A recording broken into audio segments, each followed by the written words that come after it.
নমস্কার বন্ধুরা, মিষ্টির রন্ধনশালায় আপনাদের সবাইকে স্বাগত। আজকে বানাবো চিকেন কষা। চলুন ঝটপট রেসিপিটা দেখে নেওয়া যাক। প্রথমে আমি এখানে 500 গ্রাম চিকেন ভালোভাবে ধুয়ে নিয়েছি।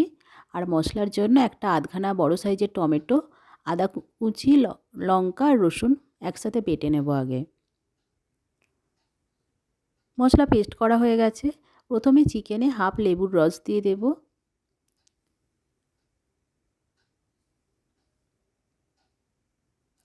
তারপর দেব কাঁচা সরষের তেল,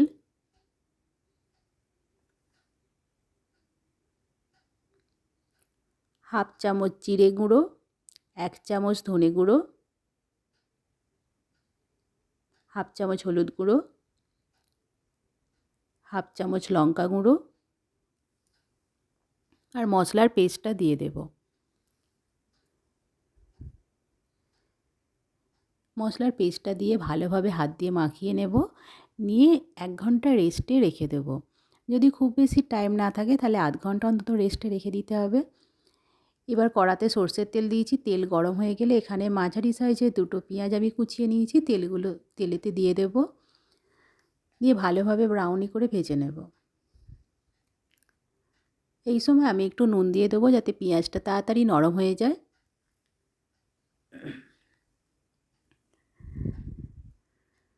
পেঁয়াজটা ভাজা হয়ে গেছে। এবার আমি চিকেনটা যে ম্যারিনেট করে রেখেছিলাম সেটা এর মধ্যে দিয়ে দেব।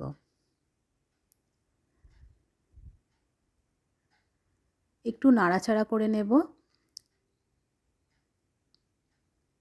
নিয়ে আমি আধখানা টমেটো পেস্ট করে দিয়েছিলাম, আর যে আধখানা আছে সেই আধখানাটা কুচি করে কেটে নিয়েছি, এর সাথে দিয়ে দেব। দিয়ে এবার ভালোভাবে নাড়াচাড়া করে নেব।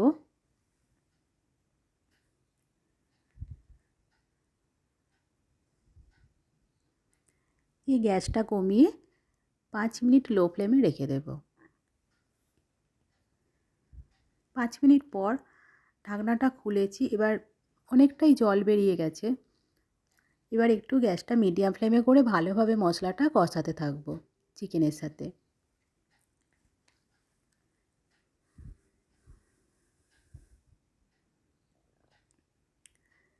কথায় আছে, অঙ্ক আর চিকেন যত বেশি কষাবেন ততই বেশি মজা।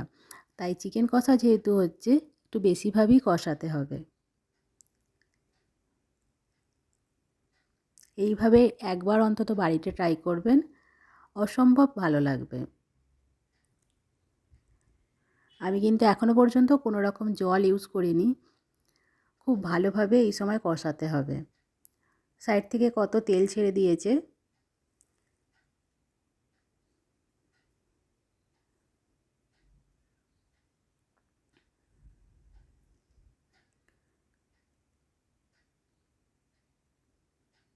আমি যে পাত্রে চিকেনটা ম্যারিনেট করে রেখেছিলাম সেই পাত্রে খুব সামান্য জল দিয়ে সেই জলটাই এখানে ইউজ করব। কিন্তু তার আগে ভালোভাবে কষিয়ে নিতে হবে। আর নুন যেহেতু আগে দিয়ে দিয়েছি পেঁয়াজ ভাজার সময়, তাই আর নুন দেওয়ার দরকার নেই।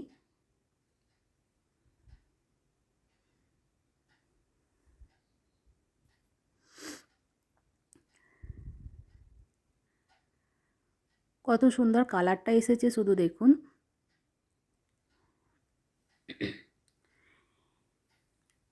এবার আমি এই যে মশলার ধোয়া জলটা একটুখানি দিয়ে দেবো, খুব সামান্যই জল দেব।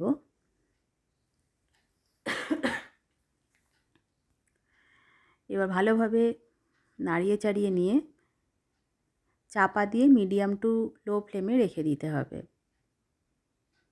যতক্ষণ না চিকেনটা সেদ্ধ হয়। তবুও আমার চিকেন এখানে সেদ্ধ হয়ে গেছে অনেকটাই, কষাতে কষাতেই অনেকটা সেদ্ধ হয়ে যায়।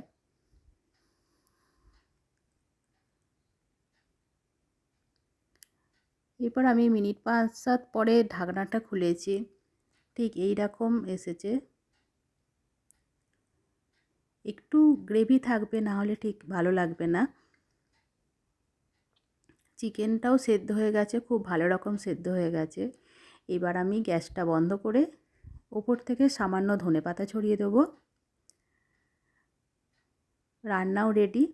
আর আমার রেসিপিটা যদি আপনাদের ভালো লাগে প্লিজ একটা লাইক দিয়ে দেবেন আর আমার পাশে থাকবেন। আর আমার রেসিপিটি যদি আপনাদের ভালো লেগে থাকে তাহলে প্লিজ চ্যানেলটি সাবস্ক্রাইব করে আমার পাশে থাকবেন।